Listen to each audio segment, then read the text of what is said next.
क्या 40 साल की उम्र के बाद हमें अपनी स्किन की केयर नहीं करनी चाहिए? क्या हमें अपनी स्किन का उतना ख़्याल नहीं रखना चाहिए जितना कि हम अर्ली एज में अपनी स्किन का रखते हैं? और इसी वजह से 40 साल के बाद स्किन जो है वो बहुत तेज़ी से ख़राब होना शुरू हो जाती है, तेज़ी से झुर्रियाँ पड़नी शुरू हो जाती हैं, तेज़ी से उस पे ब्लैक स्पॉट बनना शुरू हो जाते हैं, सिर्फ़ इसी वजह से कि हम उसकी केयर करना छोड़ देते हैं। ज़रूरी है कि हम लोग अपने स्किन को 40 साल के बाद की जो एज है उसमें शुरू से ही हम उसकी केयर करना शुरू करें, उसकी हिफाजत करें ताकि हमारी स्किन पे ज़्यादा से ज़्यादा एजिंग का जो प्रोसेस है वो कम होता चला जाए और हमारी स्किन एकदम फ्रेश और यंग नज़र आए। तो इसके लिए चंद चीज़ों की ज़रूरत है जो हमें करनी पड़ेंगी। पहले तो हम सबसे ज़्यादा पानी पिएँगे, पानी पीने से हमारी स्किन जो है बहुत ज़्यादा फ्रेश रहती है। और डेली रूटीन में हमें अपने चेहरे को क्लीन करना है, क्लींजिंग करनी है, हमें अपने चेहरे को मॉइस्चराइज़ रखना है, अपने चेहरे को हमें कभी-कभी स्क्रबिंग भी करनी है अपने चेहरे की हमें और मास्क भी कभी-कभी लगाना है। ये 3-4 काम जो हैं अगर हम अपनी स्किन के साथ करते हैं तो हमारे चेहरे की स्किन बहुत सही रहेगी और उस पे किसी तरह का भी निशान नहीं बनेगा और उस पे कोई ख़राबी नहीं होगी, ना वो धूप से ख़राब होगी और ना डस्ट वगैरह से ख़राब होगी अगर हम डेली रूटीन में अपनी स्किन की केयर करते रहेंगे। तो सबसे पहले आप अपनी स्किन को किसी भी अच्छे फेस वॉश से वॉश करें। वॉश करने के लिए हमेशा मैं आपको मशवरा दूँगी कि आप फेस वॉश इस्तेमाल करें। साबुन से जो स्किन है वो ड्राई होना शुरू हो जाती है, तो लिहाज़ा कोशिश करें कि आप अपनी स्किन को फेस वॉश से ही वॉश करें। रात को सोने से पहले आप अपने चेहरे की क्लींजिंग ज़रूर करें। डेली आदत बना लें अपने फेस को अच्छे तरीके से क्लीन करके सोने की। इससे भी आपका चेहरा जो है दिन ब दिन सही होता जाएगा और आप देखेंगे कि आपके चेहरे की रंगत भी सही रहेगी और आपका चेहरा फ्रेश रहेगा अगर आप अपने चेहरे की डेली क्लींजिंग करते हैं। क्योंकि क्लींजिंग जो है वो अंदर गहराई तक जो है हमारे पोर्स को साफ़ करती है, डस्ट, मिट्टी वगैरह को निकाल देती है। लिहाज़ा आप कोशिश करें कि डेली क्लींजिंग करके सोएं। अभी मैं आपको ये छोटा-सा फ़ेशियल बताने लगी हूँ। हफ़्ते में आप 1 दफ़ा ये या 15 दिन में 1 दफ़ा इसे घर पे आप अगर खुद करते हैं, अगर आपके पास टाइम नहीं है, आप पैसे भी बचाना चाहते हैं, तो ये 3-4 चीज़ें आपके पास होनी चाहिए। मॉइस्चराइज़र, क्लींज़र, कोई भी अच्छा-सा बेबी ऑयल आपके पास होना चाहिए, एक स्क्रब आपके पास होना चाहिए, एक मास्क। आप एक साशे भी अगर लेके घर में रखते हैं तो वो भी आपका तकरीबन 1 माह चल जाता है। तो सबसे पहले अपनी जो स्किन है उसको अच्छे तरीके से धो लें, उसको क्लीन कर लें क्लींज़र से अच्छे तरीके से। उसके बाद बेबी ऑयल जो है वो हमारी स्किन को मॉइस्चराइज़ रखेगा, हाइड्रेट रखेगा। अगर आपकी स्किन तेज़ी से खुश्की का शिकार हो रही है या आपको लगता है कि झुर्रियाँ पड़ना शुरू हो रही हैं, तो आप बेबी ऑयल का मसाज जो है उसकी आदत बना लें कि हफ़्ते में लाज़मी 1 दफ़ा आप बेबी ऑयल का मसाज करें।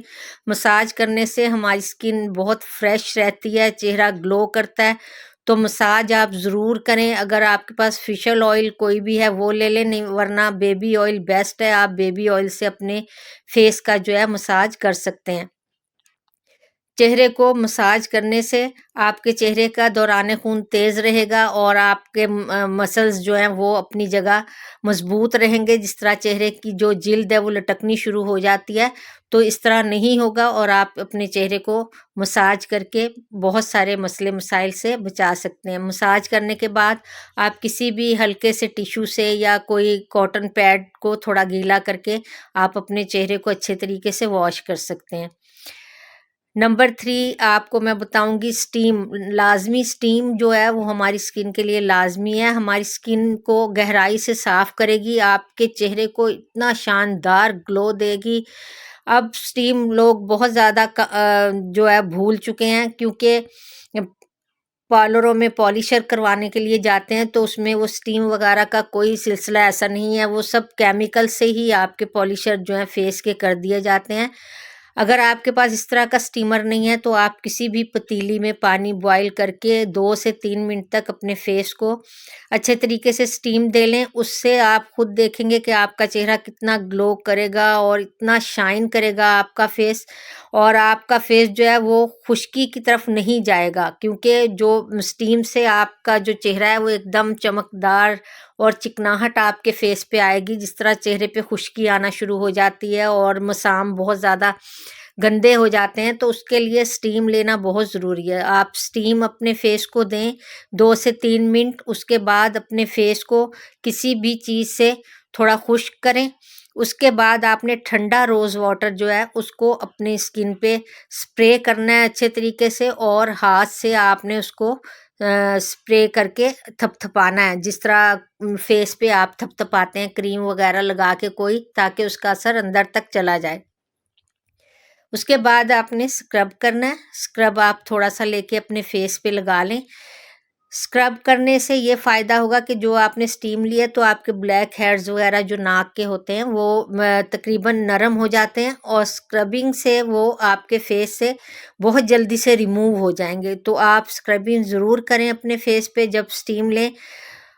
इसके अलावा मत करें स्क्रब को ज़्यादा इस्तेमाल, क्योंकि ज़्यादा स्क्रब इस्तेमाल करने से चेहरा खुश्की की तरफ चला जाता है। हमारी चेहरे की जो कुदरती चिकनाई है वो ये ख़त्म कर देगा। तो इसको बहुत ज़्यादा इस्तेमाल मत करें कि हर दूसरे तीसरे दिन। इसको तकरीबन अगर आप करते हैं तो कम से कम 15 दिन में इसको एक बार आप इस्तेमाल करें। अच्छे तरीके से स्टीम के बाद इसको अपने चेहरे पे आस्ता आस्ता मसाज करें आप। स्क्रब करने से आपके जो मसामों में ब्लैक मट्टी वगैरह है वो भी निकल जाएगी। ब्लैक हेयर्स वगैरह जो भी हैं, वाइट हेयर्स नाक पे जो जमा हो जाते हैं वो सब रिमूव हो जाएंगे, और आपका चेहरा एकदम ग्लो करेगा, चमकदार साफ सुथरा आपका फेस जो है वो हो जाएगा। इसलिए स्टीम भी हमारी स्किन के लिए बहुत ज़रूरी है, स्क्रबिंग भी बहुत ज़रूरी है। आप ये सब काम ज़रूर करें। स्क्रबिंग के बाद आप आस्ता से ये रोज़ वाटर का स्प्रे करके थोड़ा सा अपने हाथों को मसाज कर लें, ताकि रोज़ वाटर का जो है वो असर हाथों पे चला जाए, और हमारे जो बहुत ज़्यादा फालतू मसाम जो ओपन हो जाते हैं तो वो उनको भी एकदम से रोज़ वाटर जो है वो बंद कर देगा। उसके बाद आप अपने चेहरे को अच्छे तरीके से वॉश कर लें, सादे पानी से बिल्कुल वॉश करें। घरों में ख़वातीन बच्चों में, घर के कामों में मसरूफ़ होके बिल्कुल अपनी केयर छोड़ देती हैं, और यही वजह है कि दिन ब दिन वो जल्दी से बुढ़ापे का शिकार हो जाती हैं और उनकी स्किन ख़राब होती चली जाती है।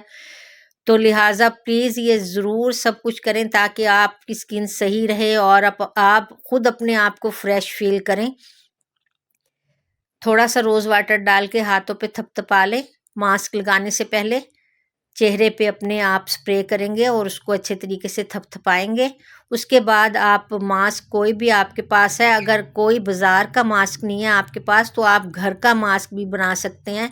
थोड़ी सी दही में बेसन घोल के या नींबू डाल के आप वो थोड़ी देर के लिए अपने फेस पे लगा लें तो वो बेहतरीन मास्क आपका बन जाएगा, जो आपके चेहरे को बहुत चमकदार, खूबसूरत और यंग बनाएगा। मास्क लगाना बहुत ज़रूरी है, क्योंकि मास्क लगाने से ये जितने भी हमने प्रोसेस जो भी किया है ये सब हमारे चेहरे पे अपना जो काम है वो अच्छे तरीके से करेगा। तो मास्क मस्ट है। एंड पे आप मास्क अपने चेहरे पे ज़रूर अप्लाई करें और उसको अच्छे तरीके से अपने फेस पे फैला लें। मास्क लगाने से आपकी झुर्रियाँ वगैरह ख़त्म हो जाती हैं, आपकी स्किन को ये टाइट करेगा। तो 15-20 मिनट तक आप इस पे मास्क लगा के रखें और इसको सूख जाने दें अच्छी तरह। जब ये सूख जाए तो आप इसको धो के कोई भी अच्छा सा मॉइस्चराइज़र या सीरम आपके पास जो भी हो, आप उसको अपनी स्किन पे ज़रूर अप्लाई करें, क्योंकि एकदम से चेहरे को आप बिल्कुल खाली ना छोड़ें मास्क के बाद।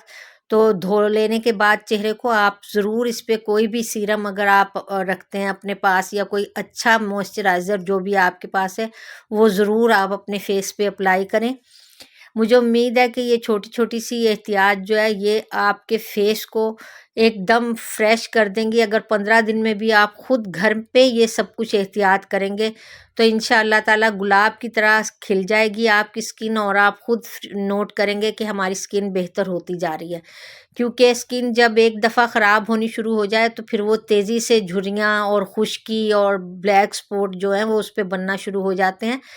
तो मॉइस्चराइज़र रात को ज़रूर अपने चेहरे पे मॉइस्चराइज़र लगाएँ आप, और लगा के उसका हल्के हाथ से मसाज भी करें, क्लींजिंग भी ज़रूर करें आप, और 15 दिन में एक दफ़ा हल्का-फुल्का सा फेशियल अगर आप पार्लर पे नहीं जाके करवा सकते तो अपने घर पे ज़रूर करवाएँ। इंशाअल्लाह इससे आपको बहुत ज़्यादा फ़ायदा होगा और आप बहुत फ्रेश हो जाएँगे।